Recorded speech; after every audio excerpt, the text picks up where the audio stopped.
then I agree. That's pretty easily achieved. But my intention isn't just for things to flow relatively well. The overall arc of what I'm setting out to do is to create a kind of coherence that allows for a higher mind to flow through. So, what are the conditions that are necessary for a group to cohere such that a greater intelligence that I sense is not always available, but always somewhere in the field so that that can emerge through it? And so if we just say people get together and talk and connect, it can feel really good, like a good party, for instance. But to me, a good party is not the same as the kind of, it's coherence, but it's not the kind of coherence that I'm talking about. How does that land for you? Maybe I'm wrong too. Maybe it's the same.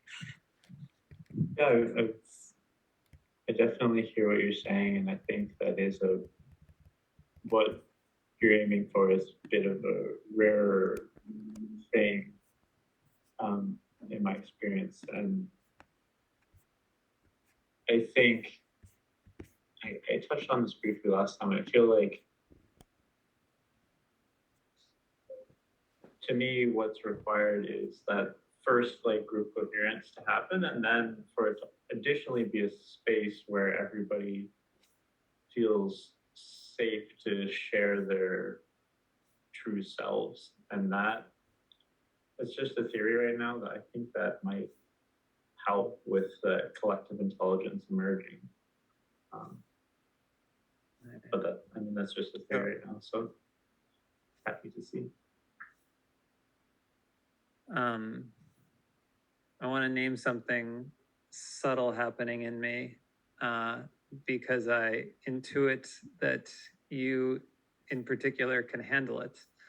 And that is that what I was asking for a minute ago was if anyone had any reactions to Frida coming in and out. And then you said, I don't know if I should share a meta comment, which was a meta comment. And you were already on the track. And so I guess I just sort of allowed it to continue. And I feel a little off track as a result. And now I'm trying to now I want to find a way to integrate what you're saying with the frame that I was going to bring. And in that, there's now a jangly confusion in my head about how to make things simple and clear. I want to share that that's the impact of your stepping a little bit outside of the frame that I wanted to stay in when I said, does anyone have any comments about Frida? And now I'm curious for whatever that brings up in you. Happy to get back into the main flow.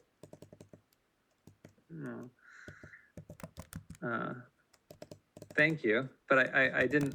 I'm genuinely curious if you're willing to share what, if you want, what I shared brings up in you. I definitely identified that. I thought that was possibly a risk. Like, there's a ability for a group to get back on focus that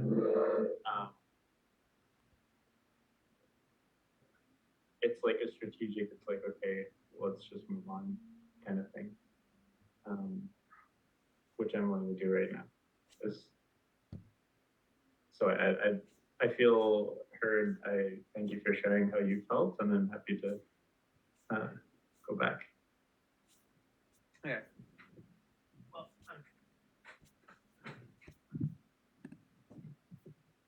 I'm turning on and off a fan because I'm boiling. Sorry about that.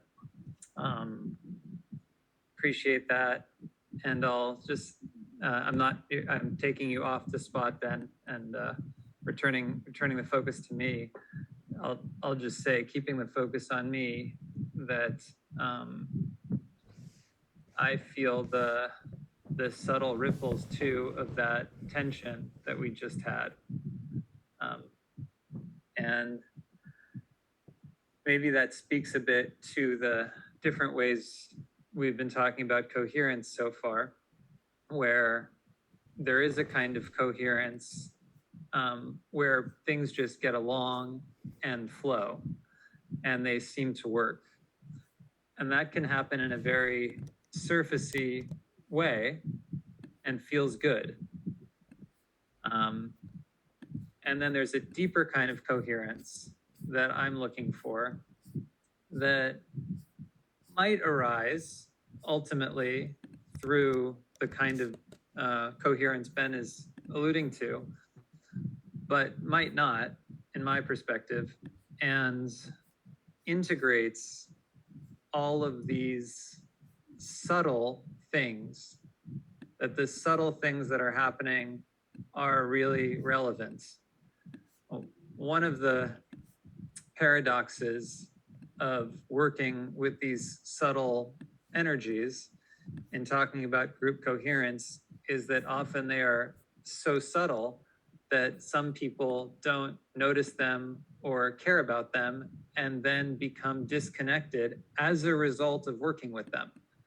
So for some of us, me talking about Frida is like, whatever, I didn't even notice, let's move on. And so me talking about it creates a disconnection for some of us. And for others of us, Frida entering the space and then leaving and me having broken my agreement is a big deal that is really jarring. And so I'm tending to that in order to repair that disconnection, but I'm simultaneously creating in some of us a different disconnection. And then I'm trying to tend and be present to that too. So if you can see in my weaving, I am aiming toward the integration of all of these subtle dynamics so that we can cohere as deeply as we are able. Okay. I now feel ready to share what I was planning to. I have a few basic principles that I've cooked up that make for this deeper kind of coherence. And this deeper kind of coherence I'm talking about, I'll define again as I did last time, a group acting as one that is available to a higher intelligence. A group acting as one that is available to a higher intelligence. That's how I'm using the word coherence. And in my experience, it's extremely rare. And I want to acknowledge that I have failed in my 2 previous attempts to achieve it in our last 2 sessions. And I don't feel like we are there here either. We're just circling, but does it feel right now that we are one collective unit embodying or open to a higher intelligence? Kinda, sorta, but with all kinds of glitches. So what are the conditions? What can we do to achieve it? And the first one that is coming up is the one that I'm struggling with right now at this moment, which is a protected environment for the experience at hand, a protected space in the most literal sense of the word. So if technology was coming in and out, if my power was coming in and out, if my audio was coming in and out, if one of you is having technological glitches, that just breaks coherence. In a physical space, I was at a conference a few weeks ago, and it was very hard to hear people. It was that simple. The acoustics were terrible. And as a result, we couldn't even get close to coherence. Even if everything else was going right and you can't hear people, you can't get there. Another part of that physically is, are we physically comfortable? So right now my house is really hot and I'm uncomfortable. And as a result, I'm opening the door so that the air conditioner can come in, because otherwise I'd be boiling. But in opening the door, there's sounds from outside coming in that I would rather not be there. And that ever so slightly takes away from my attention. You saw me reaching for my fan, which I don't want to do. I'd rather it be off, but I'm so hot I can't focus without it. So if we think about it, so much of what creates incoherence in groups is physical discomfort, technological problems. We tend to underestimate these things. But how much of a difference does it make if somebody's really attended to the physical space, really attended to our comforts, really attended to our body's needs? That's the first thing I have to say. Let's pause there and see if anyone has any reflections just on that, maybe how that's impacting you right now and your ability to be here with us, or anything around the physics of it.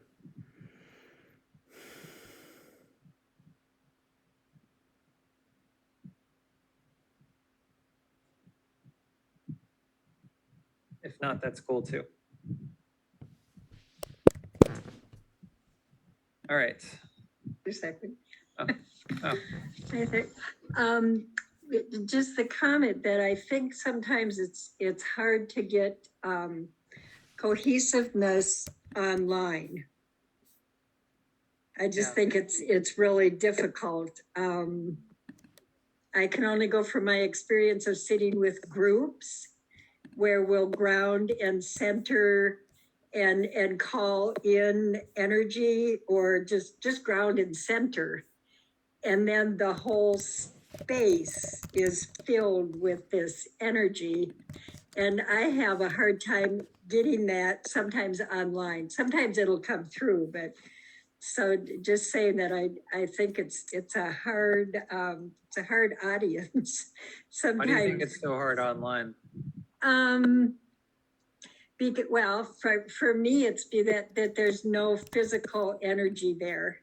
I don't read energy really a lot coming through on the waves. I can make up all kinds of stories, but if someone's sitting with me and we're in a room, that's like a palpable energy that I can feel and sense, if that makes sense. So I don't have the ability to read energy so much online as other people do, like you do. But I don't have that. I also don't do as well online as in person in terms of reading energy. There's so much less information. Right, it's difficult, I think. You know, and just we can take a look here and notice how much camera angle impacts us. Like somebody might be paying really close attention, but where the camera is located gives us the impression that they're disconnected. So the internet sort of turns us all into camera people, and not all of us are meant to be camera people. And also just like, I notice things in people's spaces that have nothing to do with where they are energetically, but that have subtle impacts on us too. You know, I'm enjoying, for instance, the fan in Darren's background. It's sort of like a trance for me, but I could imagine that being distracting for somebody else. So there's all these other inputs that are impacting us that we're not in a shared experience of. Yeah, makes it much harder. And just by calling that into the room, into the space here, kind of settles that, I think. Yeah, thanks. Go ahead, Jerry. I think there's a wonderful opportunity to have this coherence online that's harder to get when people are in other spaces, because when I'm online, I'm sitting in the comfort of my own house in my safe space, and I can be very comfortable. I can design it to be very comfortable. So there's a possibility that I can be really open to other people, and I can. And I can also be really distracted because there are all these other things in my field of view that would otherwise call for my attention. And that would happen in real life too, because I'd be seeing more parts of people that might be distracting, and I could be seeing other interactions. And in most rooms, I wouldn't have the opportunity to see everyone's faces and get the more subtle cues. And I kind of feel like you're trying to conduct a seance to pull in and let this energy. And I think the thing that you bring and you ask of us, it's really hard for everyone else, I think, including Frida, was presence. You just want us to show up and be present. And when we're distracted by where we just were or where we're about to be, it's harder to just be here and see what might flow through us. But I think the possibility is really there. And I think that all that initial energy was, you came in a little anxious, she became in a little anxious, and that kind of spiraled, and you had to do your thing. And other people who had stuff might have experienced that too, but it was just that. And we're all here now, and I'm delighted to be here. Thank you. Thank you, Jerry. I really take your point, sitting right next side Marie's point, which is that for some of us, the online space is actually much easier to find coherence in and comfort in. And I think we can all hold both truths, that sometimes it's harder and sometimes it's easier. And for some of us, it's harder, and for some of us, it's easier, and different people for different days. Yeah. Awesome. Thank you.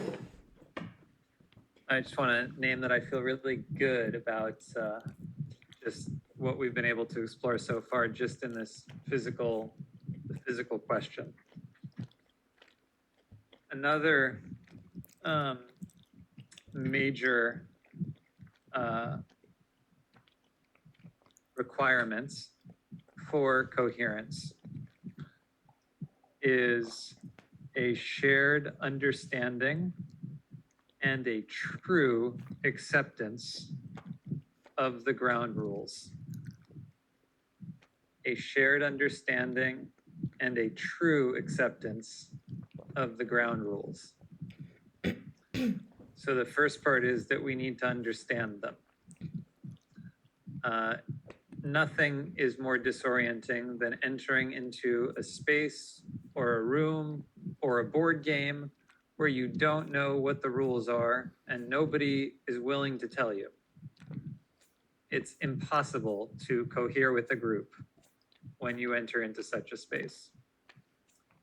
So for a group to cohere, everyone needs to have an understanding of what the ground rules are. If the ground rules are apparent or can be easily deduced, they might not need to be said. They can just be easily intuited. So it's not that we need the rules on the wall, but we need them to be understood by all. And then just as important, it's not enough to understand them. They have to be actually accepted. Sometimes we are going along with the ground rules, but we are not accepting them. So imagine if you are going along with the ground rules here, which is that I need you to, if you are on camera, to not do anything too distracting, but you really don't accept that and you feel really annoyed about that. That's totally understandable, and you wouldn't be breaking any rules, but that's going to create tension in the field, and at the very least, it's going to create a tension in yourself. A part of you is going to be pulling away. We have all had experiences where we're in a class or we're in a meeting and we know what the rules are. We know who's supposed to talk and when and why. We know who makes the decisions, and we are going along with them. But if we were to speak our truth, we would say, I don't like these rules. These don't work for me, but it doesn't feel right or safe to speak our truth. And so we just suck it up. If we're doing that, we are not coherent with the space. We are not internally coherent. We are going to project out something about what we're thinking and feeling that isn't true. We're going to be pretending that we're okay with something often when we're not. And that will have all of these subtle ramifications that block the kind of coherence I'm looking for. We can get the shallower kind of coherence by going along with the rules and putting aside most of what we're feeling. But we'll never get the deep kind of coherence that allows for the greater intelligence to come through, I think. So let's pause there and reflect on that. How does that land, this idea of shared understanding and true acceptance of the rules, of the ground rules? Another word for ground rules might be of the culture of the space. How does that land? Or any questions about it?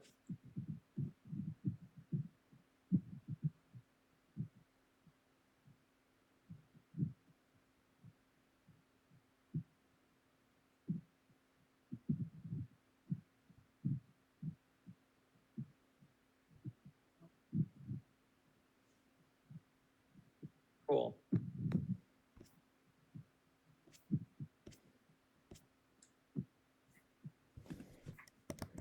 Naomi, go ahead. The only thought I have, and maybe it's just an opinion, but something feels to me more important about setting and holding the boundaries than it does about agreeing. I obviously think it's important to agree, but I just feel like the setting feels more important. That's it. I think I agree with you. And I mean, yes and no. Let me see. What do I agree with you? Like, if you set a clear rule, for instance, rewind a story from my gathering at the in Austin, where I set a rule for everyone that we were just going to ask questions of my friend Charles, and he was going to answer. And you were only allowed to speak if you were going to ask a question of Charles. Otherwise, you were not allowed to speak. And if that didn't work for you, you could leave. Super clear rules. And this woman was like, I don't know if I should stay here. And I said, well, these are the rules. If you can follow them, you can stay. And if you can't, you should leave. And she decided to stay. And then she broke the rules. And then I called her out for breaking the rules. And then the entire container collapsed because it felt so hard for people to witness me stop her from expressing herself. That was a case where I set the clear container, I enforced the rules, and we did not achieve anything remotely like coherence because the rules that I was proposing were not available to be truly accepted by the people. So I might be able to marshal through force of will people to kind of go along with something, but if it doesn't feel natural or organic or safe, then the container is going to rupture anyway. I think I figured out why it's not clicking, and I think it's because you would need group coherence to have acceptance. So it's like Chicken and egg. Yeah, that's how I feel. I like the complexity there. I think we'll get to it soon. Jamie, go ahead. Just a comment, and this has me curious on a macro level around true acceptance of rules or perceived rules in society. Especially David, when you said like who gets to make choices or who makes decisions, who has power. Just on like on the most macro sense at a societal level and different levels of society, like local government or state, national, like is there coherence around like do we agree? Are we okay with how rules are made and who has the power to do that, et cetera, et cetera? No, we're not okay. I don't know anyone who would say, I fully agree to and accept the way power is organized in our culture. And I think that that plays a major role in our lack of coherence. You know, I think most of us go along with the way power is structured in our culture. But there's a part of us that's pulling away from it all the time. You know, how many of us fully accept with our whole hearts getting a traffic ticket and think, yes, this is the right thing to do to have pulled me over and I accept these rules and they're totally right. Very few of us. So yeah, I think that this is one of the inherent flaws of our world, is that we have created rules that we cannot fully and truly accept, which blocks us from cohering as a society, as a country, as a world.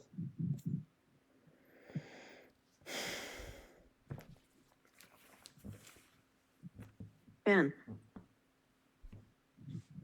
Reminded of a principle or rule from a business. I'm not sure which business it is. The rule was you don't have to necessarily agree with a particular rule, but once the group decides to go in a particular direction, you have to enthusiastically participate, even if it isn't the direction that you chose. And that kind of, I guess it reminds me of like maybe one way that groups can choose to deal with that. Like, of course, we can't agree with everything, but we can at least agree to enthusiastically do it for the good of the cohesion. Can we? I don't know if we can. Certainly we can like will ourselves to act in such a way that creates the appearance of enthusiasm. But if a group makes a decision that you are vehemently opposed to, and then your job is to enthusiastically go along with that decision,